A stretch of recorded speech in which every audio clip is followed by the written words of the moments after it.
Theophylline, theophylline is xanthine. अब ये xanthine करेगा क्या, इट इज़ फॉस्फोडाइस्टेरेज 4 इनहिबिटर, जिसकी वजह से ब्रोंकाई में जितने भी स्मूथ मसल्स हैं वो रिलैक्स कर जाएंगे और एज़मा जो होगा वो ट्रीट हो जाएगा। So theophylline is use in the treatment of asthma.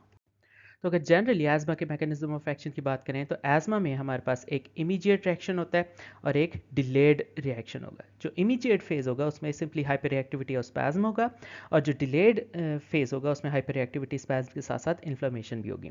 अब अगर इमीडिएट की बात करें तो सबसे पहले कुछ ट्रिगर्स होंगे। ट्रिगर्स में क्या आ सकते हैं, पॉलन्स आ सकते हैं, उसके अलावा allergen, air pollutant, viral infection वगैरह। ये ट्रिगर्स क्या करेंगे, ये मास्ट सेल्स को जाकर ट्रिगर करेंगे। So there is release of mast cells spasmogens. कुछ ऐसे कंपाउंड्स रिलीज होंगे जिन्हें हम कहते हैं स्पैज्मोजन। उसमें आ सकती हैं हिस्टामीन्स आ सकती हैं, और ल्यूकोट्राइन, C4, D4, E4 और CD और E को हम मिलकर कहते हैं this is slow reacting substances of anaphylaxis, और ये क्या कराएंगे, ये ब्रोंकोस्पैज्म करवाएंगी। इसके अलावा ट्रिगर्स और क्या करेंगे, ट्रिगर्स हमारे पास कीमोटैक्सिन्स रिलीज करेंगे। So there is release of chemotaxins. अब कीमोटैक्सिन्स में क्या आएंगे, ल्यूकोट्राइन, B4 आएगा और साइटोकाइंस आएंगे। अब ये कीमोटैक्सिन्स क्या कराएंगे, ये हमारे पास डिलेड रिएक्शन जो होगा उसको प्रोमोट करेंगे। सो डिलेड रिएक्शन में क्या होगा, there is influx of inflammatory cells. So जितने भी इन्फ्लेमेटरी सेल्स होंगे वो आएंगे, for example eosinophils, monocytes, T cells, ये सारे आएंगे, और इसकी वजह से क्या होगा, साइटोकाइंस की रिलीज जो होगी वो इंक्रीज होगी, ल्यूकोट्राइंस ज़्यादा ज़्यादा रिलीज होंगे, और इसके साथ साथ फाइनली इयोसिनोफिल्स की जितनी भी प्रोटीन्स हैं वो इंक्रीज होंगी, जिसकी वजह से ब्रोंकोस्पैज्म, वीज, कफ, हाइपर एक्टिविटी, इन्फ्लेमेशन वगैरह होगा, जिसे हम एज़मा कहेंगे।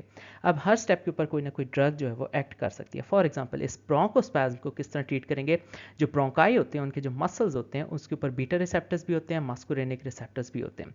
तो अगर हम बीटा 2 एगनिस्ट दे दें, फॉर एग्जांपल सालब्यूटामोल, सालमेट्रोल वगैरह, ठीक है, ये साबा भी हो सकते हैं और लाबा भी हो सकते हैं। शॉर्ट एक्टिंग बीटा 2 एगनिस्ट भी हो सकते हैं, लॉन्ग एक्टिंग बीटा 2 एगनिस्ट भी हो सकते हैं।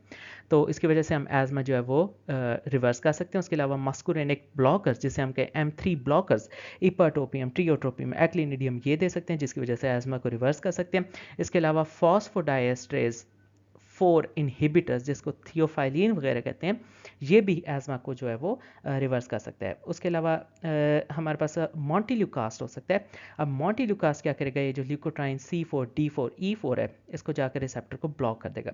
अगर रिसेप्टर ब्लॉक कर देंगे तो उसमें मॉन्टिल्यूकास्ट, ज़ैफिल्यूकास्ट आएगी, जो कि cysteinyl leukotriene 1 receptor CYST LT1 receptors को ब्लॉक करेंगे। और अगर हम मोटिल्यूकास नहीं देते, सिंपली ज़ाइल्यूटन देते हैं, तो वो क्या करेगा, लेपोक्सिनेज पाथवे को ब्लॉक करेगा। इसके अलावा जो साइटोकाइंस की प्रोडक्शन है इसको भी हम ब्लॉक कर सकते हैं बाय द यूज़ ऑफ बैक्लोमेथासोन और सम स्टीरॉयड। तो जो स्टीरॉयड्स हैं वो भी एज़मा की ट्रीटमेंट में यूज़ कर सकते हैं। उसके अलावा ओमेलिजुमाब, जो कि हमारे पास एंटीबॉडी है IgE, वो क्या करेगी, इन ट्रिगर्स को मास्ट सेल्स के साथ नहीं जुड़ने देगी। So we can also use omalizumab and such other antibodies.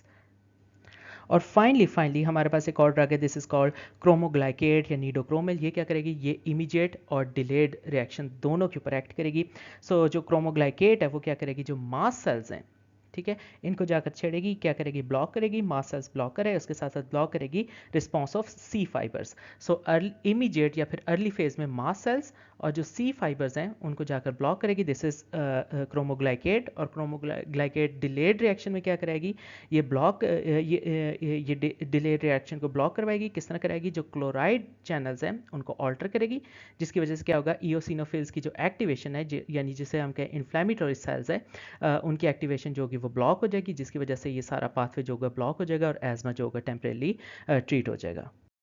तो अगर स्पेसिफिकली ज़ैंथीन के मैकेनिज्म ऑफ एक्शन की बात करें तो ज़ैंथीन क्या करेगा, इट इनहिबिट्स फॉस्फोडाइएस्टेरेज 4, जिसकी वजह से क्या होगा, साइक्लिक AMP की जो कॉन्सेंट्रेशन होगी वो इंक्रीज़ कर जाएगी और स्मूथ मसल्स जो है वो रिलैक्स कर जाएंगे। इस तरह जो एज़मा होगा वो ट्रीट हो जाएगा। इसके अलावा जब फॉस्फोडाइएस्टेरेज 4 ब्लॉक हो जाएगा तो इसके साथ साथ क्या होगा, जितने भी इन्फ्लेमेटरी सेल्स होंगे वो जो आसपास मीडिएटर्स निकाल रहे थे उनका भी ब्लॉक हो जाएगा। So there is inhibition of release of mediators by the inflammatory cells, जिसकी वजह से क्या होगा, एक तो ब्रोंकोडाइलेशन हो जाएगी, उसके साथ साथ CNS की स्टिमुलेशन होगी और CVS की भी स्टिमुलेशन होगी। तो अगर थियोफाइलिन के फार्माकोकाइनेटिक्स की बात करें तो इसकी सस्टेन्ड रिलीज प्रेपरेशंस जो है वो अवेलेबल हैं, and this theophylline is given orally. इससे मिलती जुलती एक और ज़ैंथीन है, that is called aminophylline and that is given IV। अब जो थियोफाइलिन है उसकी प्लाज्मा हाफ लाइफ 8 आवर्स है। अब ये जो हाफ लाइफ है that increases in liver diseases, cardiac failure and viral infection, and the very same half life decreases with heavy smoking and drinking. उसके अलावा जो प्लाज्मा लेवल्स हैं they decrease with rifampicin, phenytoin and carbamazepine, and these plasma levels increase with erythromycin, diltiazem, fluconazole and caffeine use. Theophylline का clinical use क्या है? It is a second line drug for the chronic asthma. पहले हम beta 2 agonist देकर treat करेंगे chronic asthma को, और अगर वो नहीं ट्रीट होगा देन हम जैंथिन या जिसे हम कहते थियोफाइलिन हम उसके ऊपर शिफ्ट होंगे। और इससे मिलती जुलती एक और जैंथिन है that is aminophylline that is given IV and its use for the treatment of severe acute asthma. Theophylline की अगर टॉक्सिसिटी या साइड इफेक्ट्स की बात करें तो उसमें जीआई डिस्टर्बेंसेस आएंगी, टेकिकार्डिया, एंजाइटी, एरिथमियाज और सीजर्स।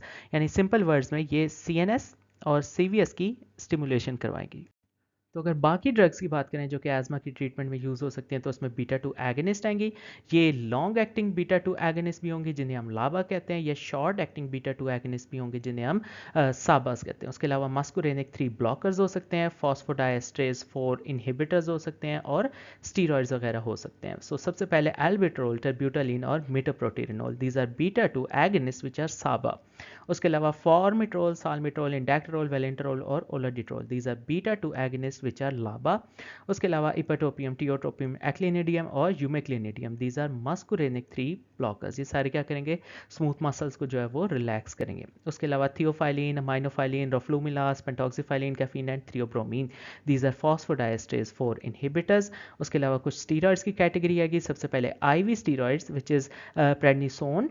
उसके अलावा सिस्टेमिक स्टीरॉइड्स में budesonide, beclomethasone, dexamethasone, flunisolide, fluticasone, mometasone, these are given systemically. उसके अलावा प्रेडनिसोलोन और कॉर्टिसोल जिसे हम हाइड्रोकॉर्टिसोन कहते हैं, दीज आर गिवन आईवी। अगर कुछ और ड्रग्स की बात करें तो उसमें मॉन्टेल्यूकास, ज़ाइफिल्यूकास्ट है, these are leukotriene receptor blocker जिसे हम कहते हैं सिस्टीन ल्यूकोट्राइन रिसेप्टर 1।